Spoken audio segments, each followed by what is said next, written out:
오늘 말씀 우리 함께 보도록 하겠습니다. 오늘 말씀은 시편 36편 1절부터 12절에 있는 말씀입니다.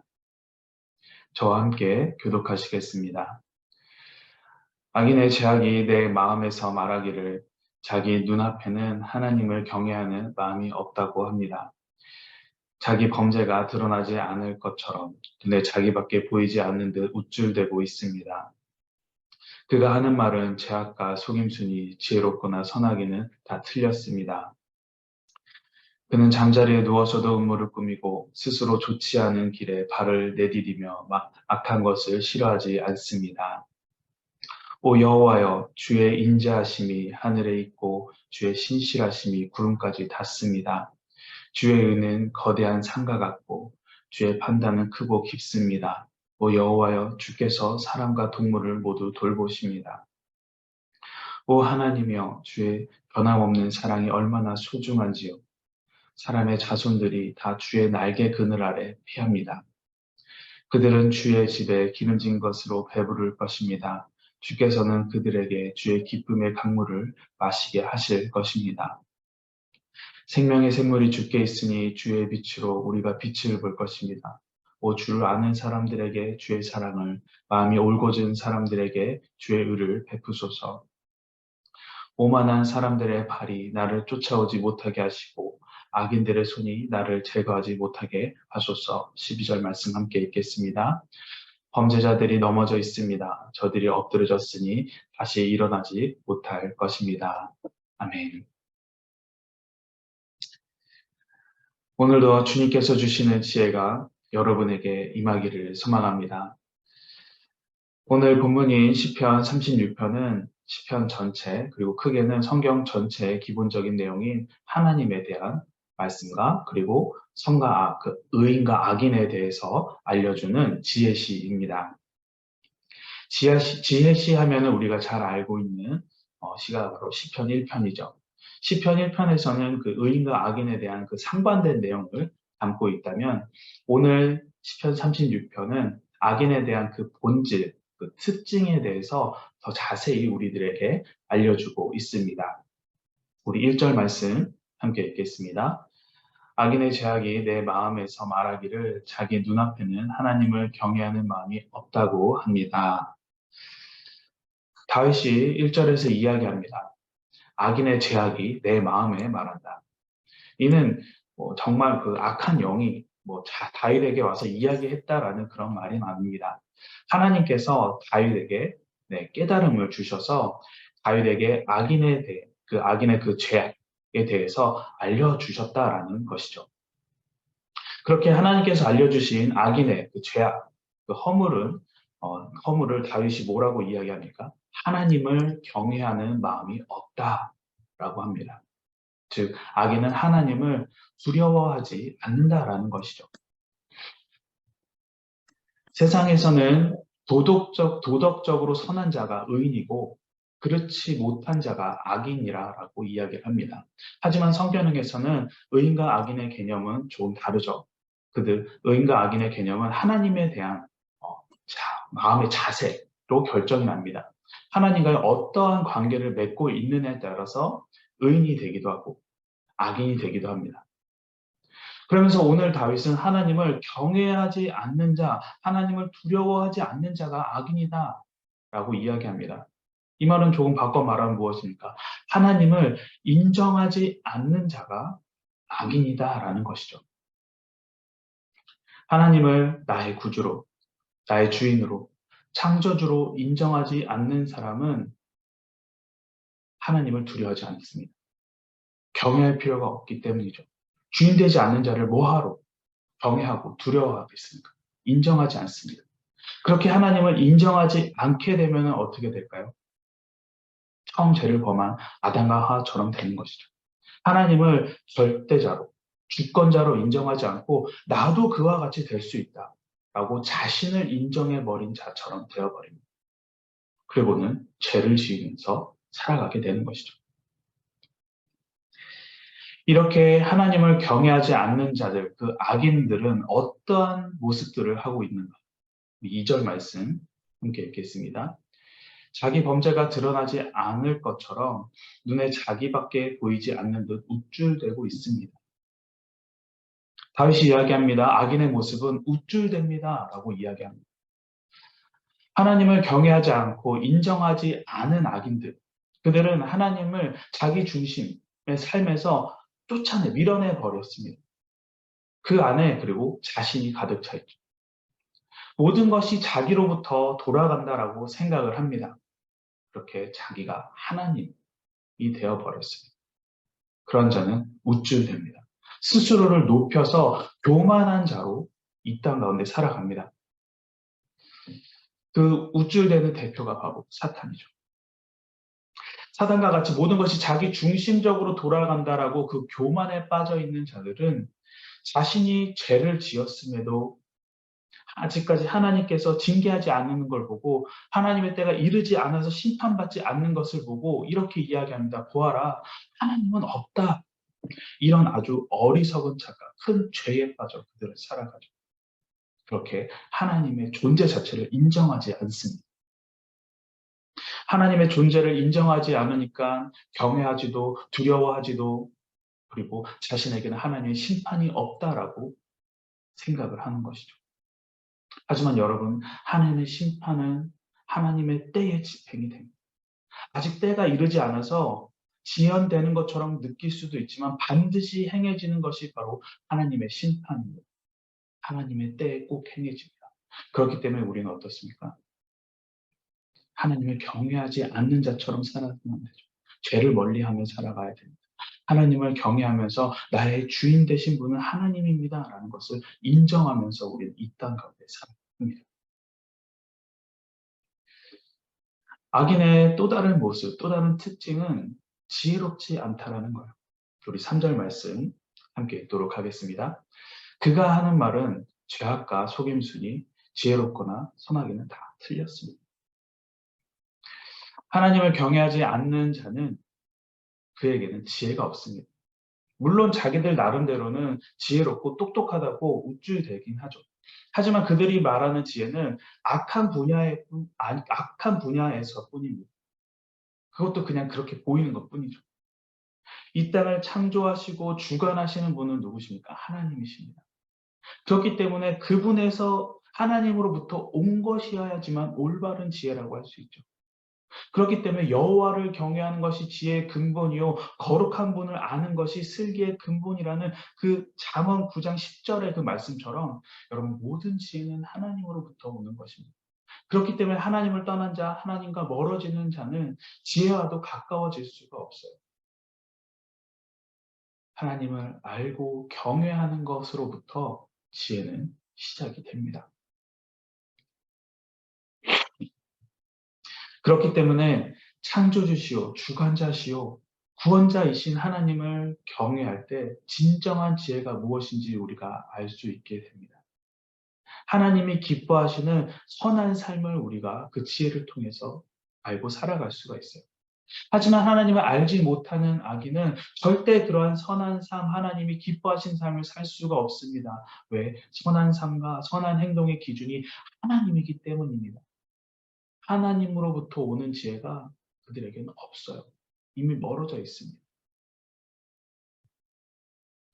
하나님을 기쁘시게 하는 선한 행동은 지혜를 통해서 우리가 할 수 있습니다. 하나님이 주시는 지혜. 그런 점에서 하나님을 경외하지 않는 자가 선한 행동을 하지 못하고 악한 행동만을 하는 것은 어떻게 보면 당연한 일이죠. 여러분, 그렇다면 하나님이 기뻐하시는 선한 행동, 선한 모습은 무엇일까요? 바로 하나님을 예배하는 것입니다. 하나님을 경외하는, 하나님을 섬기는 것, 이것을 하나님께서는 무엇보다 기뻐하십니다. 그리고 하나님을 경외함으로 지혜를 받은 우리들은 어떻습니까? 하나님께 예배드리는 것을 누구보다도 잘 할 수 있는 존재들입니다. 그리고 하나님께서 기뻐하시는 예배는 어제 말씀처럼 어느 때가 정해져 있지 않습니다. 우리의 삶의 예배가 돼야 되고 우리의 모습이 주님을 찬양하는 모습으로 하루 종일 살아야 합니다. 지혜의 근원 되시는 주님을 경외함으로 주님의 기쁨이 되시는 삶을 사는 여러분 되시기 바랍니다. 하나님을 경외하지 않는 악인의 또 다른 특징, 또 다른 모습, 그것은 바로 그들은 악한 일만을 생각을 한다라는 것입니다. 우리 4절 말씀 함께 읽겠습니다. 그는 잠자리에 누워도 음모를 꾸미고 스스로 좋지 않은 길에 발을 내디디며 악한 것을 싫어하지 않습니다. 앞서 시편 1편에 대해서 말씀을 드렸습니다. 의인과 악인의 그 상반된 내용을 담고 있는 지혜시라고 말씀을 드렸죠. 그 시편 1편에서 의인에 대해서 이야기하기를 여호와의 율법을 즐거워하고 밤낮으로 묵상하는 자다라고 기록을 하고 있습니다. 하나님의 말씀을 깊이 생각하고 어떻게 하면 하나님의 뜻 가운데 살아갈 수 있을지, 하나님 말씀에 합당한 삶을 살아갈 수 있을지 생각하고 실천하는 자가 의인이다라고 이야기합니다. 그러면서 그러한 자가 하나님께 복을 받는다라고 시편 1편은 우리들에게 알려줍니다. 하지만 그와 상반된 모습, 그 악인의 모습이 오늘 4절에서 이야기를 하는데 뭐라고 이야기하고 있습니까? 잠자리에 누워서도 음모를 꾸민다라고 합니다. 여러분, 잠자리에 누워서 그 음모를 꾸민다는 것은 무엇입니까? 낮에도 그 생각을 계속해서 했다라는 거예요. 끊임없이 반복해서. 그러면서 더 심각한 것은 무엇입니까? 그러한 생각이 누구에게 뭐 사주를 받아서 하는 것도 아니고 어쩔 수 없이 시켜서 하는 것도 아니고 스스로 좋지 않는 길을 간다라고 합니다. 왜 스스로 그 좋지 않은 길을 갑니까? 싫어하지 않기 때문에, 즉 스스로 그 길을 즐기기 때문입니다. 이미 삶의 스타일이 이미 악한 것에 빠져버린 상태입니다. 그게 악인의 모습이에요. 이렇게 악한 삶 가운데 푹 빠져서 거짓과 죄악으로 그 굳은 살이 단단히 맺혀져 버린, 굳혀져 버린 삶. 그런 삶의 마지막의 모습은 어떠한가요? 우리 12절 말씀 함께 읽도록 하겠습니다. 범죄자들이 넘어져 있습니다. 저들이 엎어졌으니 다시 일어나지 못할 것입니다. 죄를 범한 자들, 단단히 삶의 죄가 굳혀져 버린 자들은 다시 일어나지 못하게 됩니다. 회복이 불가능한 때가 그들에게 이르게 되는 것입니다. 회복이 불가능한 때, 일어나지 못하는 때, 언제일까요? 스스로 죄악 가운데 끊임없이 파고들다가 하나님께서 열어주시는 그 수많은 회복의 기회, 회개의 기회들을 스스로 다 차버리고 결국에 하나님의 심판의 때가 됐을 때 완전한 멸망을 이르게 된다라는 것입니다. 하나님을 경외하지 않는 자들은 자기 교만에 빠져서 악이 주는 그 순간적인 쾌락에 빠져서 눈에 보이는 그 이익만을 즐기다가 그 악 가운데 서서히 망해버립니다. 지금은 악을 행한 것이 즐겁고 승리하는 것 같고 누구보다 상한가를 치는 것처럼 보입니다. 성공한 것처럼 보이지만 결국은 하나님의 그 공의로우신 심판의 때가 이르면은 그들은 일어나지 못하게 됩니다. 그렇기 때문에 오직 하나님을 경외하며 하나님께서 이끄시는 그 선한 길만이 우리들의 그 다음 걸음의 행선지임을 기억하시고 오늘도 주님께서 이끄시는 선한 길, 주님께서 기뻐하시는 그 선택을 하며 살아가시기 바랍니다.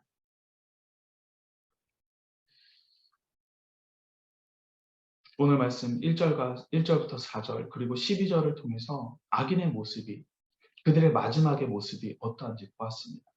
악인은 하나님을 경외하지 않는 하나님을 두려워하지 않는 자 하나님 중심이 아닌 자기 중심된 삶을 살아가며 우쭐대며 자기 교만에 빠져 있는 자들입니다.